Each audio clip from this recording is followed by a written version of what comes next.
friends, welcome to PS மதுரைக்காரங்க சமையல்.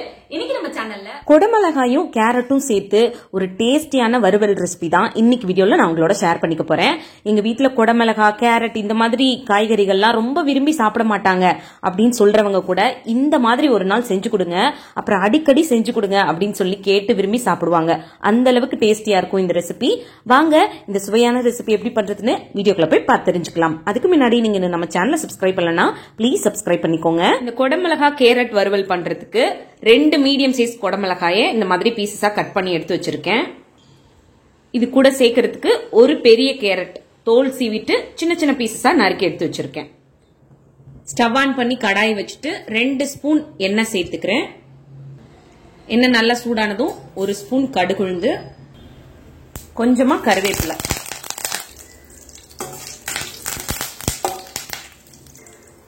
ஒரு medium size பெரிய வெங்காயம் பொடியா நறுக்கினது சேர்த்துக்கிறேன்.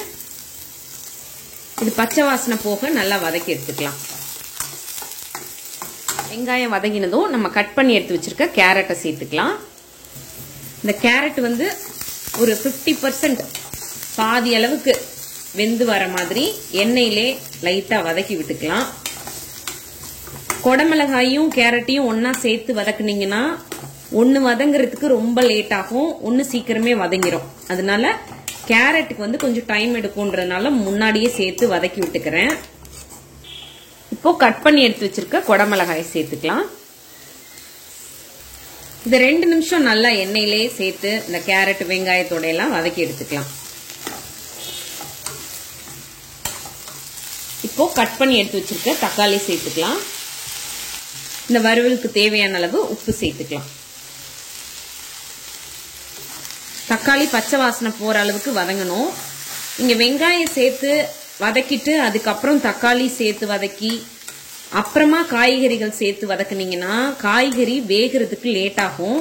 அதனாலதான் காய்கறி எல்லாம் வதக்குனதுக்கு அப்புறம் லாஸ்டா இப்போ வந்து தக்காளி சேர்த்திருக்கேன். இப்போ இதுல லைட்டா தண்ணி தெளிச்சு விட்டுக்க போறோம். தண்ணி ஊத்தி வேக வைக்க வேண்டாம், தெளிச்சு விட்டுக்கோங்க.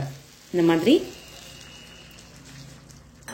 தெளிச்சு விட்டுட்டு ஒரு கிளறி விட்டுட்டு மூடி போட்டுடலாம்.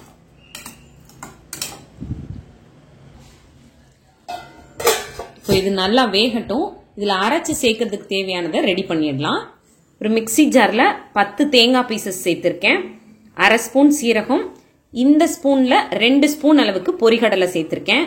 இதுல தண்ணி எதுவும் சேர்க்காம கொஞ்சம் கொரகொரப்பா அரைச்சு எடுத்துக்கலாம். பாருங்க, இந்த மாதிரி அரைச்சு எடுத்துக்கணும். இப்போ காய் பாருங்க நல்லா வெந்துருச்சு. இதுல 1/4 ஸ்பூன் அளவுக்கு மஞ்சள் தூள் சேர்த்துக்கிறேன். காரத்துக்கு தகுந்த மாதிரி மிளகாய் தூள் சேர்த்துக்கிறேன். நான் 1 ஸ்பூன் சேர்த்திருக்கேன். உங்களுக்கு காரம் எவ்வளவு வேணுமோ அதுக்கு தகுந்த மாதிரி பார்த்து சேர்த்துக்கோங்க.